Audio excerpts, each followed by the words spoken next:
Hey, good morning, Dave. How you doing? Hey, thanks for taking a few minutes. I know you guys got a busy day heading up to the Big Apple, Manhattan. What's going on up there? Today is the Manhattan Invitational, which is a big race up there in Van Cortlandt Park, which is one of the courses on the East Coast that everyone basically knows as kind of a course like Holmdel. What's your Holmdel time and what's your Van Cortlandt time? Right. The boys must be excited. This is kind of a cool Saturday trip. You get the team together and take a long bus ride up there and have a real fun day of it, right?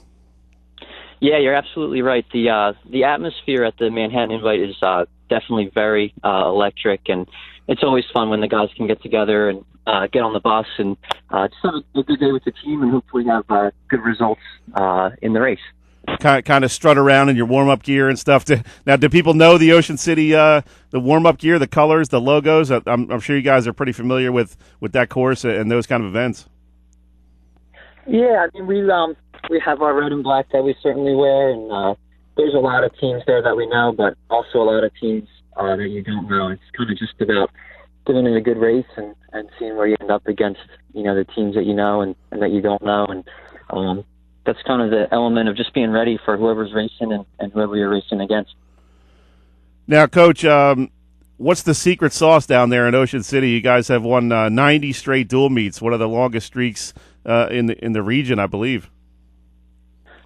We always joke that it's ocean air, but I think it's probably just rooted in tradition. I mean, Coach Moreland started the program.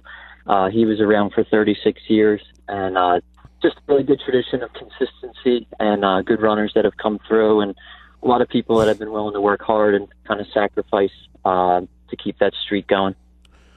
Now, Coach, do you guys have sort of a tried and true workout plan for these guys, or how often do you change things up, and have you guys had to evolve at all in the last couple of years, or do you just kind of stick with what works? We always evolve a little bit. I mean, we have our general philosophy that we do follow, but depending on when our races fall and when our opponents are stronger or weaker, we'll kind of tweak what we do so that the guys are either fresh or fit some downtime, ready to work and do some workouts and find a way to improve and get faster for the bigger races ahead. Coach, tell us about some of the guys on your team. Some of these names, Green and those kind of guys we're not overly familiar with, but they've been kind of building their resume throughout their high school careers.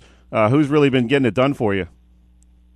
Well, we've got, like you said, Corey Green and Jesse Schmeiser. They're both 4-year seniors, and we always joke that it's almost like their 5th year because they've been with us forever. So they certainly have been getting it done. They have a long tradition with the program with Corey's dad and sisters, and Jesse has an older brother, Evan, that ran for us as well. So they're both very familiar with it. They know the expectations, and they've been having a great season and just kind of hopefully pushing forward into the season that lies ahead. And the true season kind of starts, when county starts and really kind of picks up from there.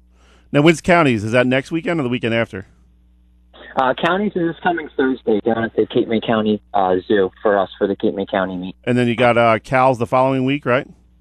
Yeah, Cal's a big one. That's at the Millville Motorsports Park. So that's every team in the National and American Conference for the Cal. That's a really cool event. I was down there last year at the Motorsports Park, and it's almost like sort of like a little mini festival. That's kind of a thing that only runners might get, where you get to kind of hang out. Everybody puts up their team tent, that kind of thing. So you're kind of, everybody's sort of pacing around for the first 45 minutes, getting loose, going through their warm-ups and all that stuff, and you get to see everybody in all their different warm-up colors. It's a really cool thing when you're talking about high school sports. Yeah, it definitely is. It's a special meet, and it's a cool spot at the Motorsports Park there, and it's all the teams that we've gone against, obviously, during the season, and then there's also the teams from the other Cal Conference, getting to race them for the first time as well. And it's a really interesting course as well, because you kind of start out in that grassy area, you loop around, then you're on pavement, you're up over a bridge, through the woods. It's a really neat course. It really is. It's got a lot of long straights, which makes for some fast times, and not the best for spectating, but there is a tower, and if you get over that bridge, you can see the backside too. But it's as far as the runners go, they really like running there, and the times are always fast. Yeah, I know there's a lot of elbowing and jockeying around going on when they get over that bridge and into the woods and that kind of thing. You know, a lot of stuff that goes on unseen to the fans, right? Yeah, it's a tight trail. When you get over that bridge, there's a tight trail. It's only really wide enough for one. So we always tell them to try to respectfully defend their position. To put it mildly, right? We don't think about cross country being a rough sport, but it can be at times. No, you're right. Talk with assistant coach Steve Hoffman from the Ocean City boys cross country team. And coach, how do the runners of the last couple of years, how do they handle this streak? It's kind of does it weigh on the kids after a while? I mean, you're up to 90 at this point. How do they think of it? And you obviously don't want to be that team that ends up losing that streak. It's going to happen at some point. Yeah, we hope that's a long time away, but it's certainly something that the kids are aware of, obviously, but it's certainly not something that we dwell on. We kind of try to control the little things, one meet at a time, one team at a time, and kind of one opponent at a time.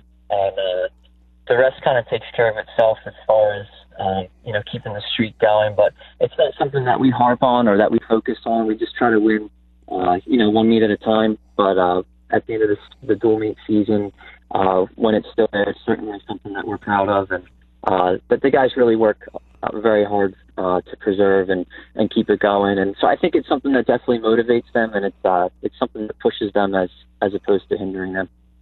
So 90 straight dual meets. What's been the closest call the last couple of years? Mainland or Atlantic City? Yeah, we had a really, really close meet with a really good mainland team this year. That was a 27-29 meet. Wow. That was really close. That's probably one of the closest ones that we've had in a while. We knew that was going to be a close one going, and they've got a lot of good runners that are veterans, and it's always fun to get to race a good team and kind of see where you stack up. It's kind of cool in a sport like cross country, where in a meet like that, your MVP is your number 5 runner, because you know what each team's 1, 2, and 3 are going to do, but the 4 or 5 guys, that's really where it's a toss up, and anything can happen, especially with 2 teams like that are so evenly matched. Yeah, you're absolutely right. It's just where your elite guys in the front, you basically know where they're going to stand, and we've got some new guys in the pack with Anthony Conti and Gavin Fox, who are both new to cross country, and we got a lot of young guys behind them that have stepped up and kind of pushed the pack forward. But yeah, certainly, especially as the season goes on, those spots in the middle and in the back can kind of win or lose the meet for you, because if you don't have that 5th runner or the 6th, 7th runner to help displace, you could have the top runners in the state and still not win the meet. So it truly is a team sport, even though kind of watching it, or if you didn't know a ton about it, it might not feel like it. But it certainly is something that you need a complete team to win as the stage gets bigger and bigger. Coach, real quick before we let you go, you guys had a real impressive showing down there at Disney. I guess it was last week. Tell us about that real quick and how much the boys enjoyed that. Yeah, absolutely. It's always a fun trip. The guys, we try to keep them focused for the first part because the race is on Friday when we get down there, and then have some fun after that while we're there. And the JV race was first. Those guys ran well. They took first place in the team race for their division. And the varsity guys got a little bit delayed. We had some rain delays and weather delays, but they were resilient. They held out. They didn't get to eat a lot, and the race got delayed. Course got changed, but they ended up finishing second to Iona Prep out of New York, who they actually hit the race today.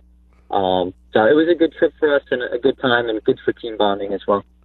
Awesome, Coach. We appreciate you taking a few minutes, and enjoy your day in New York City. Absolutely. Thanks for having me on. Have a good one. Thanks, Coach.